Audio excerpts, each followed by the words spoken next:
Hello friends, welcome to my YouTube channel. हमने एक series start की थी हिंदी व्याकरण की, तो आज हम उसका सेकंड टॉपिक करेंगे। पिछले कल हमने भाषा के बारे में जाना था। आज हम जानेंगे व्याकरण। व्याकरण किसे कहते हैं, इसके भेद कितने होते हैं और हम इसके भेदों को बारी बारी से डिस्कस करेंगे। तो सबसे पहले जान लेते हैं व्याकरण की परिभाषा।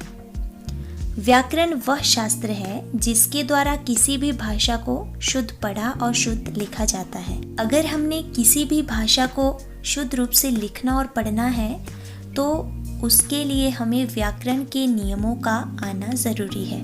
व्याकरण में किसी भी भाषा को शुद्ध लिखने और बोलने के नियम होते हैं, जिसके द्वारा हम किसी भाषा को शुद्ध रूप से पढ़ भी सकते हैं और लिख भी सकते हैं, तो इसे व्याकरण कहते हैं। कई बार एग्जाम में डेफिनेशन पूछ ली जाती है कि व्याकरण किसे कहते हैं। तो आइए अब जानते हैं व्याकरण के भेद। तो व्याकरण के 3 भेद होते हैं। फर्स्ट है वर्ण विचार, शब्द विचार और वाक्य विचार। सबसे पहले हम डिस्कस करेंगे वर्ण विचार के बारे में, उसके बाद शब्द विचार और वाक्य विचार, इसी तरह से हम कंटिन्यू आगे को करेंगे। तो सबसे पहले देखते हैं वर्ण किसे कहते हैं। तो वर्ण भाषा की लघुतम या छोटी इकाई है जिसके हम टुकड़े नहीं कर सकते। मतलब हमारे जो टोटल वर्ण है वो है 52। हिंदी की जो वर्णमाला है उसमें टोटल 52 वर्ण है, अ से लेकर ज्ञ तक। तो वर्ण वह छोटी इकाई है जिसे हम तोड़ नहीं सकते। वर्णों को मिलाकर शब्द बनाए जाते हैं। तो यहाँ पे एग्जाम्पल लिखे हुए हैं मैंने, अ, क, ग और ब। किसी भी लैंग्वेज की अपनी एक वर्णमाला होती है जिसके बेस पे हम उस लैंग्वेज को सीख सकते हैं। तो हिंदी भाषा की जो वर्णमाला है उसमें टोटल 52 वर्ण हैं, अ से लेकर ज्ञ तक। अब देखते हैं वर्णों के भेद। तो वर्णों की जो है 2 भेद है, 2 भेद में इसे डिवाइड किया है। फर्स्ट है स्वर, सेकंड है व्यंजन। ये जो 52 हमारे वर्ण हैं इनको 2 पार्ट्स में डिवाइड किया है, स्वर और व्यंजन में।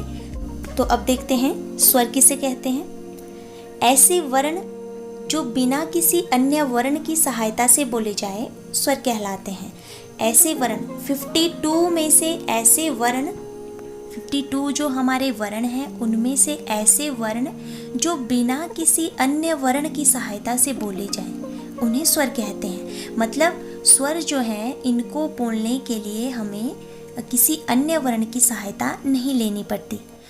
हमारी जो हिंदी भाषा है उसमें टोटल 11 स्वर हैं, जो कि हैं अ, आ, ई, बड़ी ई, छोटा ऊ, बड़ा ऊ, री, ए, ऐ, ओ और औ। अगर मात्राएं पूछी जाए तो मात्राएं हैं 10। हिंदी वर्णमाला में टोटल 10 मात्राएं हैं, क्योंकि अ की मात्रा नहीं होती है। बाकी जितने भी स्वर हैं इन सब की मात्रा होती है सिवाय अ के। अ की कोई मात्रा नहीं होती, जिसके कारण मात्राओं की संख्या 10 है। कई बार एग्जाम में पूछा जाता है कि मात्राओं की संख्या कितनी है, तो हिंदी वर्णमाला में मात्राओं की संख्या 10 है। इसके बाद देखते हैं स्वरों के भेद। ये जो हमारे 11 स्वर हैं इनके भी भेद होते हैं, इनको भी पार्ट्स में डिवाइड किया है। फर्स्ट पार्ट है इसका ह्रस्व स्वर, सेकंड है दीर्घ स्वर, थर्ड है प्लुत स्वर जो कि ज़्यादा इम्पोर्टेंट नहीं है। ह्रस्व और दीर्घ ज़्यादा इम्पोर्टेंट है। तो जानते हैं ह्रस्व स्वर किसे कहते हैं। जिसको बोलने में एक मात्रा जितना समय लगे उसे ह्रस्व स्वर कहते हैं। देखो यहाँ पे अ है, ई है, उ, रि। इसमें हमारे 4 वर्ण आते हैं। ये जो ह्रस्व स्वर हैं इनको मूल स्वर भी कहते हैं। ह्रस्व स्वर को मूल स्वर भी कहते हैं, जो कि टोटल हैं 4। नेक्स्ट है दीर्घ स्वर। दीर्घ स्वर जैसा कि नाम से ही पता चल रहा है, जिनको बोलने में थोड़ा ज़्यादा समय लगता है। ह्रस्व स्वर से थोड़ा सा ज़्यादा समय लगता है, जिनको बोलने में 2 मात्रा जितना समय लगता है। जैसे आ हो गया, ई, उ, ए, ऐ, ओ और औ। इस तरह से इनको बोलते हैं दीर्घ स्वर। और जिनको बोलने में कम समय लगे उनको ह्रस्व स्वर बोलते हैं, जिनको थोड़ा सा ज़्यादा समय लगे उनको दीर्घ स्वर बोलते हैं, और जिनको इन दोनों से ज़्यादा समय लगे उसे प्लुत स्वर कहते हैं।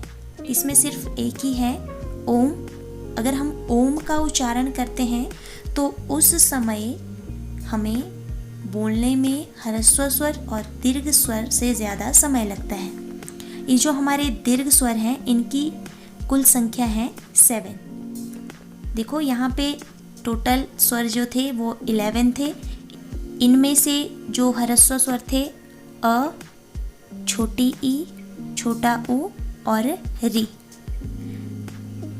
ये थे हमारे ह्रस्व स्वर, और बाकी जो बच गए उनको बोलेंगे हम दीर्घ स्वर। ये जो री है इसका उच्चारण, इसका हिंदी भाषा में यूज़ कम होता है, लेकिन जो तत्सम शब्द होते हैं जो हिंदी में लिए हैं संस्कृत के, वो शब्द जो एज इट इज़ हिंदी में लिए हैं उनका यूज़ करते समय री का यूज़ होता है। जैसे घृणा हो गया, घृणा जो है संस्कृत का शब्द है, इसको हिंदी में लिया हुआ है एज इट इज़। गृह हो गया, तो ये तत्सम शब्द है। तो मैक्सिमम तत्सम शब्दों में ही री का यूज़ होता है, बाकी हिंदी भाषा में इसका यूज़ नहीं होता है। सम शब्द वो शब्द होते हैं जो संस्कृत भाषा से हिंदी में एज इट इज़ लिए होते हैं, उनका रूप परिवर्तित नहीं किया होता है, उनको वैसे के वैसे ही यूज़ किया जाता है, तो वो तत्सम शब्द कहलाते हैं, जो कि हम आगे पढ़ेंगे शब्द विचार में। तो री जो है वैसे वाला शब्द है। तो यही था आज के टॉपिक में।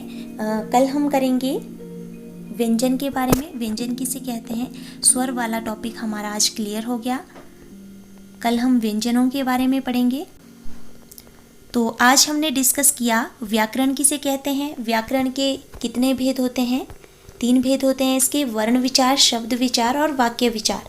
तो आज हमने डिस्कस किया वर्ण विचार के बारे में। वर्ण विचार, वर्णों के भी 2 भेद होते हैं, स्वर और व्यंजन, जिसमें से हमने स्वर को ही अभी डिस्कस किया है। कल हम व्यंजन को डिस्कस करेंगे और इसी के साथ हमारा जो वर्ण विचार है वो फिनिश हो जाएगा। उसके बाद हम शब्द विचार स्टार्ट करेंगे। तो आई होप आपको वीडियो अच्छी लगी होगी। प्लीज़ वीडियो को लाइक, शेयर एंड चैनल को सब्सक्राइब करें। Thank you.